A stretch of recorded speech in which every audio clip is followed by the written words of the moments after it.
Very kindly everybody for coming out.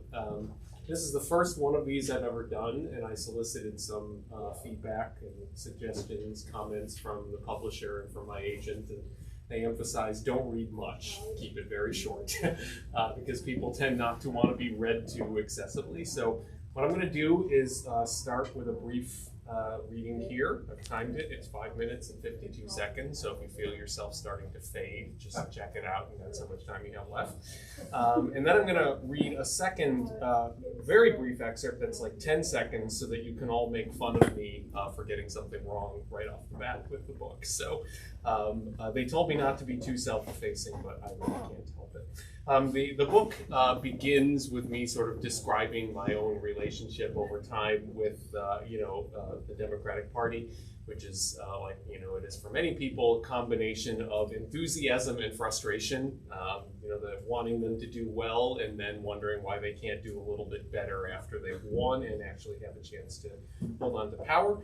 And I describe sort of realization throughout my adult life, the slow unfolding process of understanding and being frustrated by the fact that liberal in the United States is not all that far to the left. And we're really pretty close to the political center, even when we look at what we consider to be the farthest. When Bernie Sanders is the your nation's equivalent of a raging left-winger, you can see some of the limitations of the ideological spectrum in your country. The second part of the introduction, which is what I'm going to read for you shortly here, is another realization that I had that I can date to a specific moment. It was not a process that unfolded throughout my life, but something that happened specifically at February 28th, 2017 at 10 p.m. Some of you might remember this as well. If not, let me paint a word picture for you. The moment you realize that something is deeply wrong with the people in charge of the Democratic Party, not that they are merely a little too eager to compromise, too moderate, too liberal, too trusting of Republicans, those things may or may not be true, but the problems the Democratic Party faces run far deeper. The way that they see politics and the political world are, in a word, broken. For me, this moment is dated precisely February 28th, 2017 at right about 10 p.m. President Trump had just delivered his first speech to a joint session of Congress, which is kind of your first-year presidency equivalent of a State of the Union address. One of many occasions early in his presidency on which desperate pundits tried to convince themselves that Trump had become president and was about to start acting like an adult with object permanence. The Democratic response to the address, which is always a thankless task for the minority party, was delivered by former Kentucky Governor Steve Beshear. Take a moment and try to remember the mental image. Do you remember the visual that one commentator later described as Jimmy Dean speaking in a haunted diner? Do you remember the darkened room, the all-white audience variously described as mannequins or hostages, as people who were instructed to freeze all motor functions for the filming of a reverse mortgage commercial? It looked terrible, and yet somehow the words were even worse. Beshear began, "I'm here in Lexington, Kentucky, some 400 miles from Washington, at a diner with some neighbors, Democrats and Republicans, where we just watched the president's address. I am a proud Democrat. But first and foremost, I am a proud Republican, a proud Democrat, and mostly a proud American." So let's think about that for a second, because this was a powerful moment for me. Donald Trump has just been elected president over Hillary Clinton, who Democrats broadly believe to be both a shoo-in for the presidency and the most qualified candidate ever. She was the obvious heir to the legacy of moderate liberalism embodied in Bill Clinton and Barack Obama. She lost the election to a sentient Twitter account, to a complete imbecile, to a shamelessly self-promoting C-list celebrity, the avatar of every American yearning for someone to tell them that it's okay to be a narcissistic prick because there are no consequences, to a man who quite possibly has never read a book to completion in his life. Trump's election was an existential threat to the country and also to the Democratic Party. It wasn't a wake-up call, it was "wake up" in bold letters engraved on a giant cartoon mallet walloping the Democratic Party in the face. And this is what the Democratic powers that were and still are concocted. This is what they chose to do with their first big symbolic chance to show America that they weren't the sad sack team in Air Bud that just lost a basketball game to a dog. This was the way they thought they would inspire their emotionally shattered base and win over a country full of people who were grappling with the prospect of 4 years of President Father Coughlin. They could have said, "Hey America, we got the message in November and we're ready to fight." Even if they were lying, they didn't even try to sound a note of energy and enthusiasm. They went with David Lynch presents bipartisanship at the Cracker Barrel. So clearly, in the grand scheme of things, the response to the president's speech is epiphenomenal. It gets a huge amount of attention for a moment, then everyone forgets about it immediately. So I wasn't worried by Steve Beshear's response because I thought it would have meaningful consequences. It doesn't. I was troubled because everything about it was bad. Everything. It was bad in a surreal way, like a DVD bonus material Kids in the Hall skit that never got to a punchline. It was confrontationally bad. It challenged the viewer to give up forever, to walk quietly into the ocean and be taken away by the waves. It was a cry for help. It was an old man blinking, "Please kill me" in Morse code, while his captors, a pair of high-priced Beltway political consultants, exchanged high fives off camera. Any person chosen at random from a phone book could have come up with a better response. They could, for example, gather a handful of the Democrats' younger faces to imply some signs of life to disappointed or skeptical viewers. These younger and more energetic voices could have come out swinging, maybe name some Democratic policy priorities or take appropriate pot shots at the Republicans' pivot to pratfalling authoritarianism. They could have made a strong statement. Donald Trump transcends partisan disagreement. He is dangerous. We will fight him without hesitation. America, you can count on us. We're up to the task and we understand what's at stake. Instead, faced with the rise of this store-brand dictator who perfectly synthesizes Kim Jong-il and Don Rickles, they decided, I use a lot of topical cultural references like Don Rickles, they decided on a message that vacillated between fear, confusion, and appeasement. And to deliver it, they chose a 72-year-old retired governor from a state Trump won in a landslide. Then they sat him in the dark, surrounded by some consultant's idea of what regular folk look like, which they gleaned from reading Hillbilly Elegy and campaigning for 4 weeks in Iowa. And he opened by saying, "I'm a Republican," and describing his audience/hostages as Democrats and Republicans. He said Republicans twice within the first 5 seconds, approximately the time it took the few viewers of the grotesque spectacle to ask, "Did I die or do I simply wish I had?" It was, in sum, a tableau of the ridiculous, a semester final project demonstrating that nothing had been learned from losing to Trump or possibly ever. It was troubling because they had the opportunity to do whatever they wanted, and this is what they did. So that's my introduction. I want to flip forward real quickly as an entree into talking about the world of writing a book. My foreign policy chapter here, I describe even the contentious 2021 withdrawal from Afghanistan received a brief amount of saturation coverage, then largely disappeared from the news. The point here is that foreign policy does a poor job of holding voters' attention. Ask yourself what the biggest foreign policy issue was in the elections of, say, 2012, 2018, or 2020. Ask yourself what role foreign policy will play in 2022.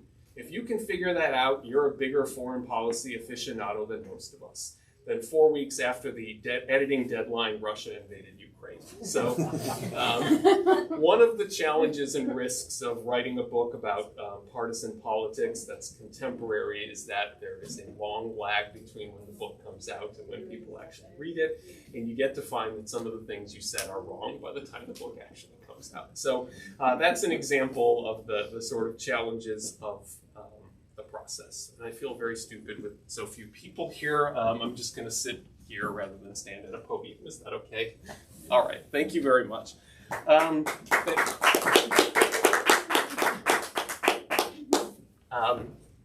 The idea for writing this, well, first of all, I've spent most of my adult life writing things for other people, and it was natural for me to think that I would like to write a book someday. The question of what to write a book about is the more challenging one. And I was thinking initially of writing a particular genre of book that's very popular. Even in this bookstore, you can go peruse the shelves and find a couple of examples. There is a 40-year unbroken chain of books about how to fix the Democratic Party, which when your party feels like it's struggling to achieve power and to achieve the upper hand in partisan politics, you keep going through these identity crises of needing to reinvent the party. And every 18 months, somebody puts out a book, James Carville or one of these type of people who's an insider in Democratic politics. They put out a "Here's How We Need to Get Our Groove Back" book. And I started asking the larger question. I own several of these books. I've read many of them throughout my life. Some of you probably have too. Some of them have been extremely popular. Say, if the ability exists to write this book about what's wrong with the Democratic Party every year or two, and for a long time, from 1972, people started writing these books, and they're writing them up to this day, that suggests that there is some bigger, deeper problem, right? If every couple of months or every year or two, somebody can put out a new bestseller, here's how we need to reboot the Democratic Party. There's an underlying problem that's bigger that might be worth getting at, and that was the goal with writing this book. It's not a book of solutions. It's not a book of what I consider to be kind of superficial changes that Democrats are always searching for. I looked at this as an opportunity to explore what is it they fundamentally don't seem to be able to do that puts them in this position where they're constantly scrambling around and proposing these kinds of fixes that are only skin deep, right? So I resisted the temptation to write a book that said, like many other people have done, for example, the Democrats need to be less liberal. They need to be more liberal. They need to be farther to the left. They need to be closer to the center. They need to, everyone in the room looks like you were alive during the George W. Bush years to remember the fascination with George Lakoff and, branding and, don't think of an elephant. We just need to do the same things we're doing now, but come up with better ways to talk about it. These are the kinds of superficial solutions you search for when there's an underlying problem that you're not entirely eager to try to address. So that was really the motivation for writing this, to look at this unbroken chain of books about what's wrong with the Democratic Party and ask why we need this book over and over and over again, and why people keep writing this book. Some of them sell very well, and it still doesn't change or fix anything, right? So that was really the first step in this process. Then, it was difficult at times to try to resist the temptation to just, you can see why these solutions are popular. To write a book and say, look, everybody just needs to vote blue harder, and that'll fix everything. Or say, everybody just needs to start a third party. Or we need ranked choice voting. Or we need to nominate this person instead of that person as a presidential candidate or whatever. And, I can see why all of those things are appealing, and certainly there's ideas and there's politicians that I like more than others. But the point is, there's a fundamental problem with how the Democratic Party and American liberalism understand what politics is and what it's for, right? There is a ground level problem, right? The foundation of the house has this flaw in it, and all we're doing is trying to repaint and redecorate the house that's built on top of this flawed foundation. And it works just often enough that you can see why there's a resistance or hesitancy to try to address more fundamental problems. The greatest asset the Democrats have going for them, which we can see right now in the midterm elections that we're all about to live through, is that the Republicans can always be counted on to be your best argument for voting for Democrats, right? When you have a Republican Party that does things like nominate Herschel Walker in a key Senate race, they're doing everything. It feels like they're doing everything they can to sort of throw the game for you at that point.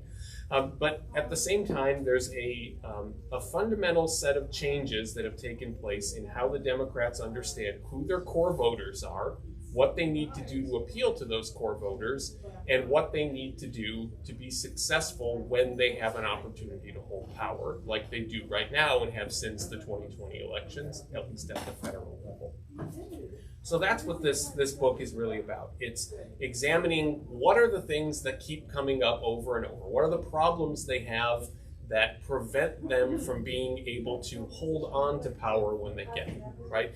This is the potentially the second time in a 20-year period that the Democrats are going to get unified control of everything in Washington and then lose it in 2 years, right? In the lifespan of many people who are voters today, the Democratic Party strung out its hold on power for decades. They had an unbroken 40-year period of controlling the House and the Senate with a few short interruptions during the New Deal era, and that sort of goes to prove that it's not impossible to have a more lasting hold on power. So what I wanted to do in this book is look at what changed from the period where Democratic control of Congress seemed to be like the sunrise. It was just a fact of life, right? And the Republican Party during the middle of the 20th century treated it like a fact of life. They had an accommodationist position in Congress where all they wanted to do was try to cut deals with the Democratic majority because, as they saw it, there will always be a Democratic majority, right? And the Democratic Party started to take that for granted as well. Then we lived through the changes of the Reagan years in 1994, which I talk about in great detail in here. My clear memories of watching the election results on election day in November of 1994 and sensing everything changing. And the core of the problem, as I see it, I'm not going to stand here and explain everything, or sit here and explain everything that's in the book in great detail. The core of the problem is that, what's that? That costs you $29. The core of the problem is, in the 1970s, when the Democratic Party started to lose its grip on white working class voters, this group we hear about endlessly, right? The organized labor, the working class writ large, started to express more skepticism with the Democratic Party. Democrats seized upon an explanation for that, which was, we've moved too far on what we now call social issues. So the short answer, if you ask somebody like James Carville, is the far left drove away the white working class because it embraced things like liberal positions on civil rights, liberal positions about feminism and women's rights. They openly embraced what in 1970 was radically new, which was the gay rights movement. They embraced environmentalism. They were often stridently anti-war. And the classic version of the story is, see, this kind of social and cultural liberalism has made the Democratic Party repellent to working class voters, particularly white working class voters. And this leans heavily on the story of something called the Democratic Leadership Council, the group that eventually produced Bill Clinton. And their view towards things, as if you remember the Clinton presidency, was we need to win some of these people back by taking a big step back on some of these perceptions that the Democratic Party is so liberal on these issues. So that's why you saw the Clinton presidency emphasize things like the crime bill and welfare reform and NAFTA and free trade and all these things that were really right-wing positions, right? And in the process of doing that, they had some short-term success. But my argument is that the short-term success they were able to experience was something that has had long-term consequences that we're still dealing with. That it has driven away a population of voters, potential voters, that Democrats used to rely on very heavily. And now they're constantly running around, waving their hands and wondering, why can't we get these people in diners to vote for us? There's this weird obsession with diners. Have you noticed that? They're always going to a diner in rural Ohio to interview people and try to figure out, how to get these people to vote for them. Well, because the fact of the matter is there's a lot of Democrats who realize these people used to be our core voters and they're not anymore. How do we get them back? Right?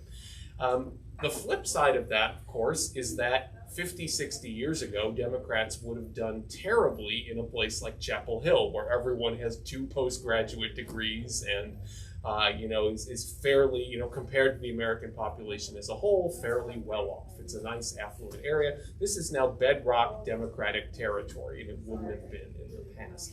So in the pursuit of voters, very much like people like me, right? Somebody who's white, middle class, has postgraduate degrees, highly educated, skilled, all these different kinds of things. The more they've gone out of their way to appeal to people like me, people like us, the more difficulty they've had appealing to these voters that they remember being core Democratic voters, right? These working class voters that they can't seem to get back into the fold, right? If they could find a way to do it, to please not only everybody in Chapel Hill, but everyone who wears a plastic hard hat to work, they'd have an unbeatable coalition, of course. So the dream is something that you can see why they have a hard time letting go. How do we get these people to vote for us again? The problem is they can't quite figure out how to do it. And their effort to be all things to all people has led to some, I argue, some problems that they have fundamentally with people not being clear about what it is they stand for, right? So the analogy that I like to use in here with Bill Clinton was he was like a nervous wedding caterer trying to win your business, coming out with a different dish. What, do you like this one? Do you like this one? The obsession with public opinion polling and whether or not Bill Clinton chose his family vacation in 1995 based on an opinion poll. He had Mark Penn, his chief pollster, conduct a nationwide poll asking adults where the Clinton family should go on vacation. And when camping won, they tromped off to Yellowstone for a couple of days. And he actually spent one night in a tent, but then it was a nightmare for the Secret Service, so they made him stay in a hotel for the rest of the trip. But just the core idea of that is so ludicrous, and his some quotes in here from his pollster telling him, this is absolutely ridiculous, but you should do it anyway, Just figure out what people want, then be that. The Republican approach, as you are, I'm sure, well aware, just from following American politics, is quite different. They don't try to constantly bend and cater to what people want. They have a very clearly defined and limiting sense of what their ideology is, and that's what they're going to go for. They're much more willing to trade short-term defeats for long-term victories. It's likely to cost them politically. The Dobbs decision from June is likely to have bad political consequences for the Republicans, and they don't care. Just like the Trump tax cuts in late 2017 had midterm consequences for them in 2018. They didn't care. They got the policy, right? And the Democrats don't have a functional equivalent of that where they can say, look, if we get fill in the blank, and voters get mad at us and we lose the next election, who cares, right? They are incapable of seeing politics in the same way because their priorities are very different. They don't have a clearly defined core set of ideological goals that they want to accomplish. They want the world to be better. They want to govern well. They want the government to be to adhere to the norms and rules of how things work in Washington, D.C. They want people to consider them competent, right? And all of those things I think we can argue, or I would argue, are broadly true about the Democratic Party. They are competent at governing, right? What they don't have that differentiates them from the Republican Party is that crystal clear set of ideological goals that they're willing to burn down the world to get. Of all people, Newt Gingrich had the best quotes that I found in the course of researching this book about the differences in the approaches of the parties.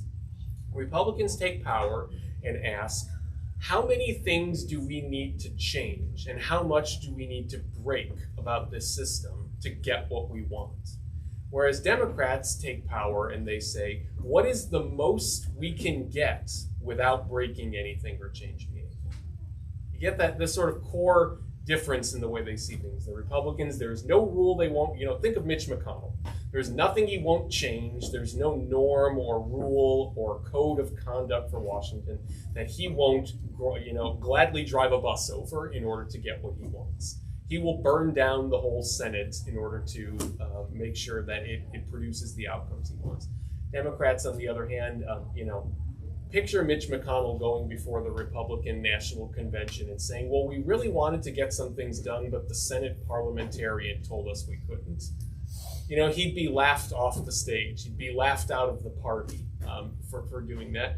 Whereas, on the other side, we've seen, I've been following politics long enough to be able to tell you a laundry list of examples of when Democrats have said, oh, we almost could have done this, but the Congressional Budget Office Ombudsman told us no. So they place a high value on the norms and the rules and the procedures and the institutions, right? It's one of the reasons President Biden has said he's opposed to altering anything about the federal courts. No, the federal courts are and shall be as the way they are right now. Whereas the Republicans, as you can see, not only now that they've really kind of gone off the deep end with some of this election conspiracy theory stuff and everything, but it's always been their approach that, hey, look, if the rules say we should do things this way and we don't want to, let's change the rules, right? So that's the core. I'm sorry it came from Newt Gingrich. I hate the fact that he encapsulated that so much better. But he understood very clearly what he was dealing with when he took power in the 1990s. He had Bill Clinton across the table from him, and he said, this guy treasures the rules and the procedures and the norms, and he's not going to act in any way that contradicts them. He understands, Bill Clinton understands how Washington works, and he's going to adhere to that. Whereas Newt Gingrich simply came in like a wrecking ball. I hope you're all singing the song to yourself now. Came in like a wrecking ball and just said, I don't care how the last 50 years of Democratic speakers of the House have done things. I'm going to change everything. This is the way the House is going to work now, right? And you can never find, you can't find a Democratic equivalent of that. You can't imagine Nancy Pelosi coming in one morning and saying, well, now that I'm speaker, seniority's out the door and I'm going to appoint committees based on how much everyone professes personal loyalty to me. That wouldn't happen, because a core part of liberalism is a respect for the rules and the institutions and everything, and it makes it difficult for them to place political outcomes and their own gains and their own goals in front of preserving the rules and the way things are done. So that's my spiel about why I decided to write this book. So I don't go on forever until you're all bored to tears. I'd be happy to have you field questions, or if you have anything, or if there's anything you'd like to know about the process of publishing a book or anything, whatever you want to talk about is fine with me. Hi. It seems like these are things that you have been thinking about and sort of cogitating about and being frustrated about for a whole lot of years. Mm-hmm. Did it help writing the book? Did getting it all down and spelled out and laid out in this really cohesive argument? It's made me a lot calmer. It really has. It has helped me not react so much to things that happen in politics. I know that's everyone's first description of me is how calm I am, right? It has helped, for example, not too long ago, they passed something called the Inflation Reduction Act. And it had some things in it I liked. It missed a lot of things that I wish had been in it before they passed it and everything. And, I was just getting ready to sit down and pen a freelance piece about it. And I stopped and asked myself, what am I going to do this for? In 3 weeks, nobody's going to remember this was passed. So I don't think that's a good thing. That's the way our news cycle works, but it has helped me take a bigger picture view, right? I'm tempted, like everybody else is, to start shouting out solutions for the Dobbs decision, right? Congress should codify Roe versus Wade. Yes, they should do that. They should have done it 15 years ago.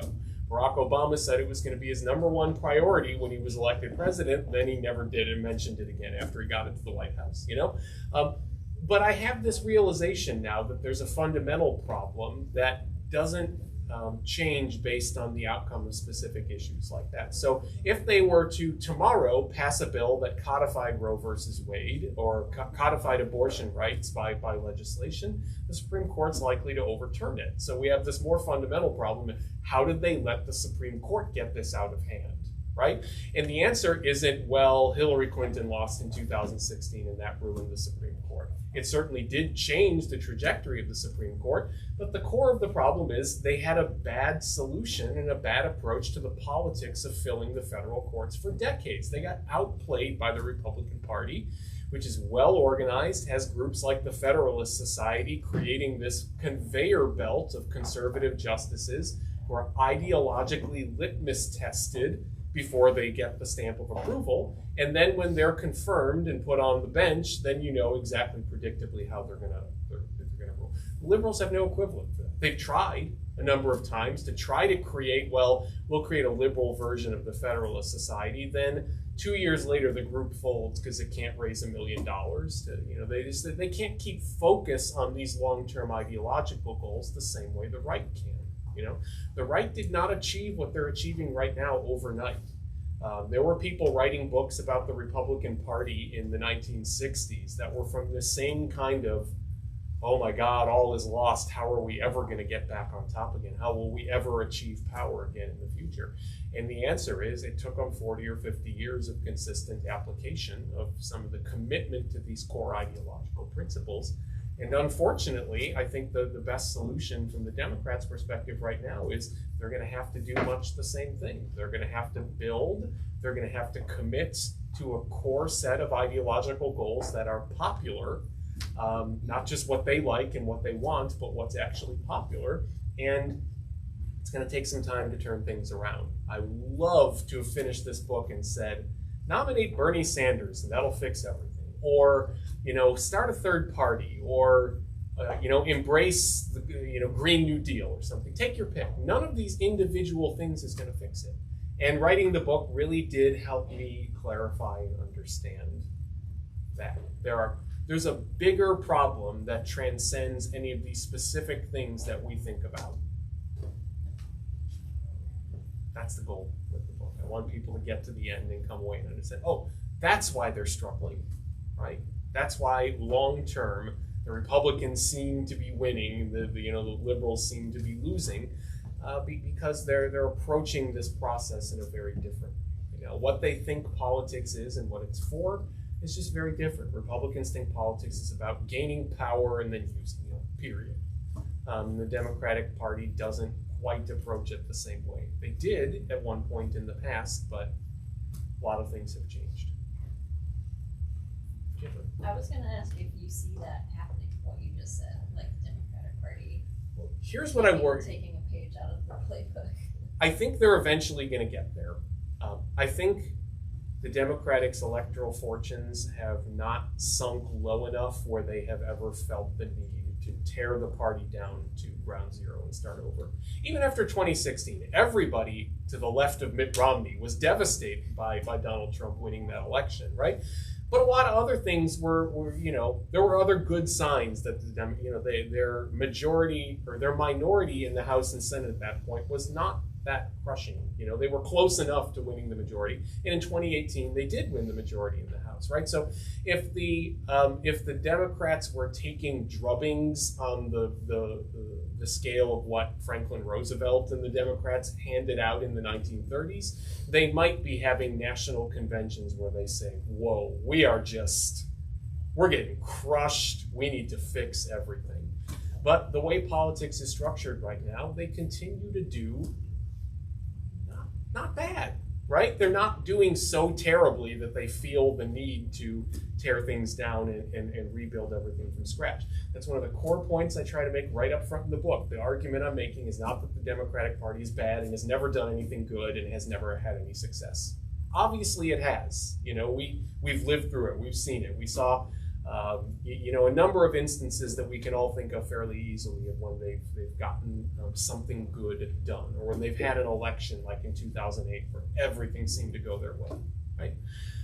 And until they face some kind of obstacle that they can't rationalize their way out of without changing too many things, I think that they are likely to continue along their current course. My $2 prediction of what's likely to happen at some point in the future is they're going to realize that the federal courts are thwarting a lot of their legislative and policy ambitions.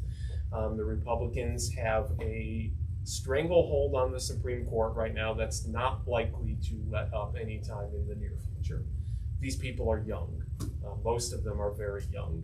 And if the Democratic strategy is going to be vote blue harder, and in 20, 30 years tops, we can try to get the Supreme Court back. That's not going to cut it for voters who are struggling with things. You know, the consequence of the Dobbs decision is people are suffering right now, you know, and telling people, well, you know, we can't do anything too radical, so what we got to do is, you know, eventually Clarence Thomas is gonna, I have to say retire, but, you know, we're all thinking it. You know, eventually Clarence Thomas won't be on the court anymore, and then as long as you vote blue hard enough, the Democrats might hold the Senate and might be able to get a replacement who's more liberal confirmed. You know, that theory of gradualism is so baked into the way that liberals approach politics that I think they're going to continue to struggle to connect with voters, even their own voters. Liberals who are favorable toward the Democratic Party are going to increasingly see the kind of skepticism that we see from, you know, particularly younger voters toward, or, you know, more progressive voters toward the Democratic Party right now, which is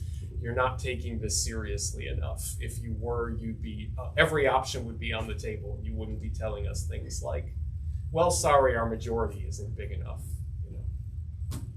Excuses are something that liberals internalize and understand. They're rational people, and they say, oh, I understand why you couldn't get more done.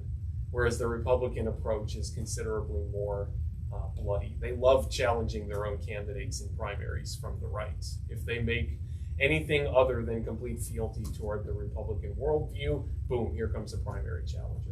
You know, we hear all these off-the-record interviews about senators who are Republicans and say things like, well, I understand what President Biden's asking for, and I would vote for this legislation, but I can't because then I'd be subject to a primary challenge. You know, they live in fear of their own electorate, whereas the liberal electorate, Democratic base, tends to be a lot more understanding. We say things like, well, I understand Mitch McConnell breaks all the rules and pulls all these strings and everything, so hey, you know, unless you get a filibuster-proof majority in the Senate, you can't really get anything done.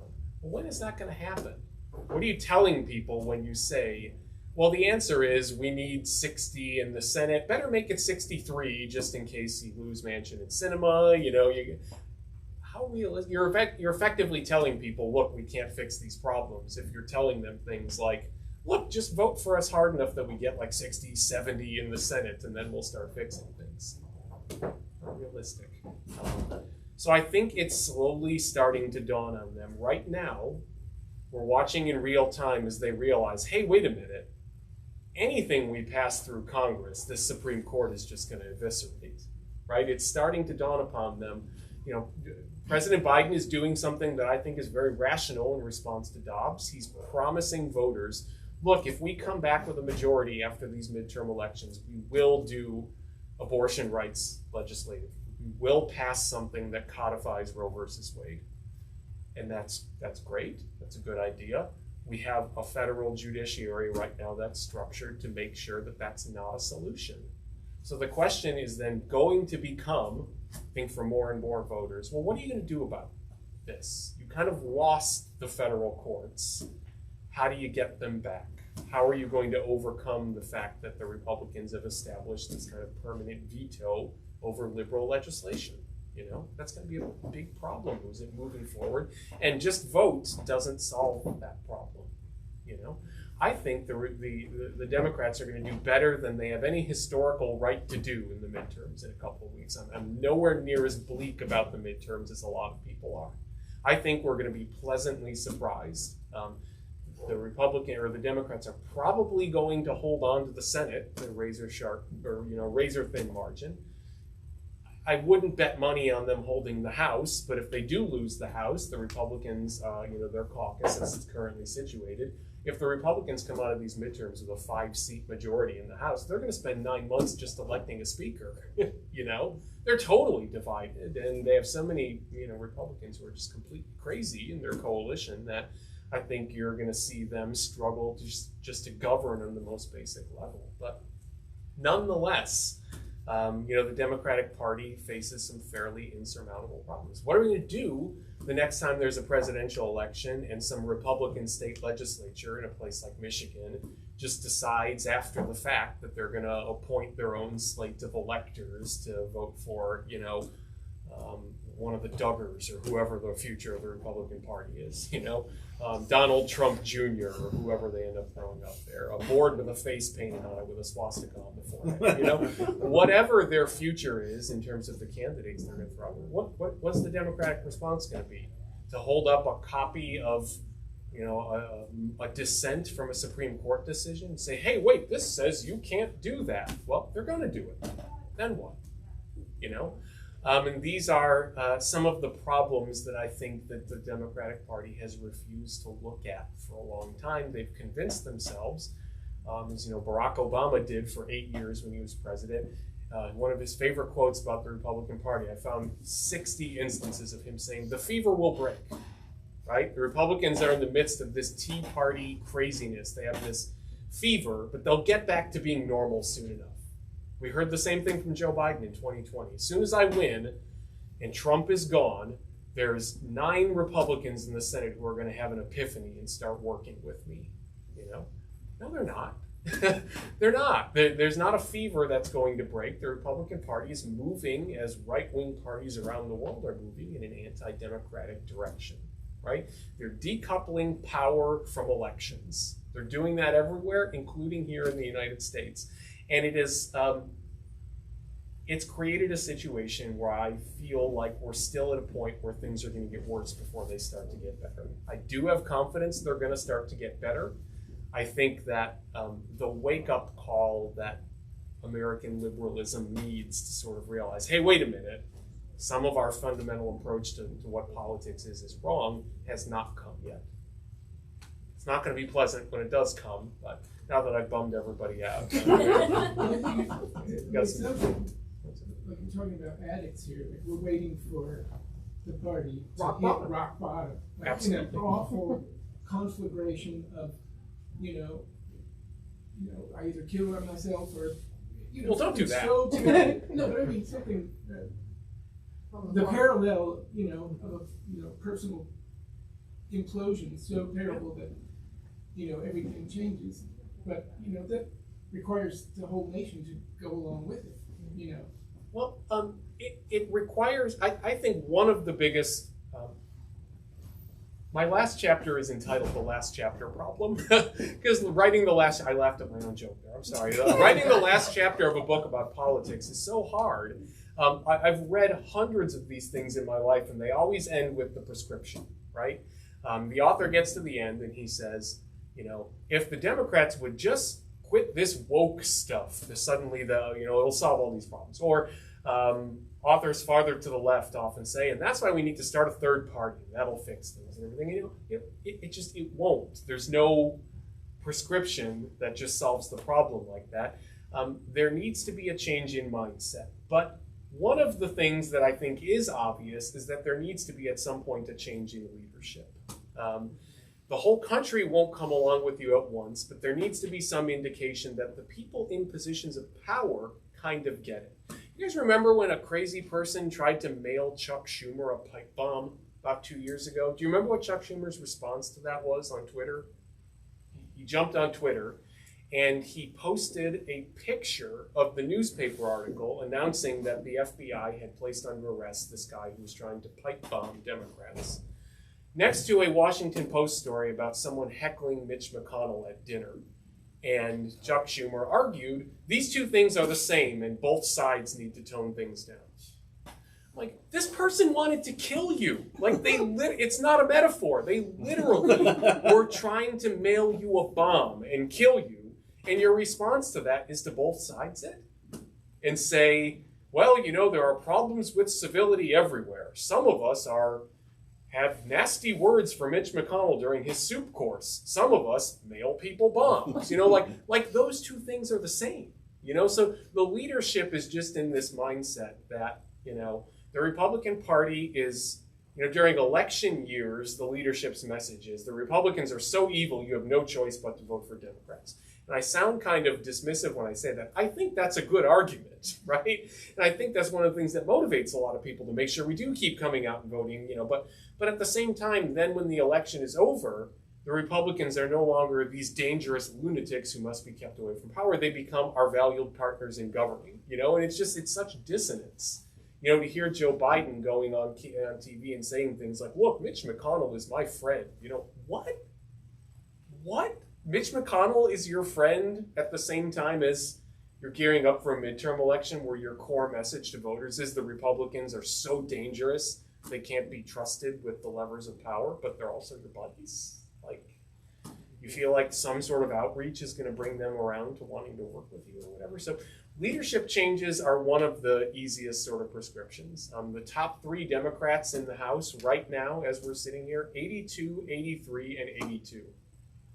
They shouldn't have driver's licenses, let alone be in charge of anything, right?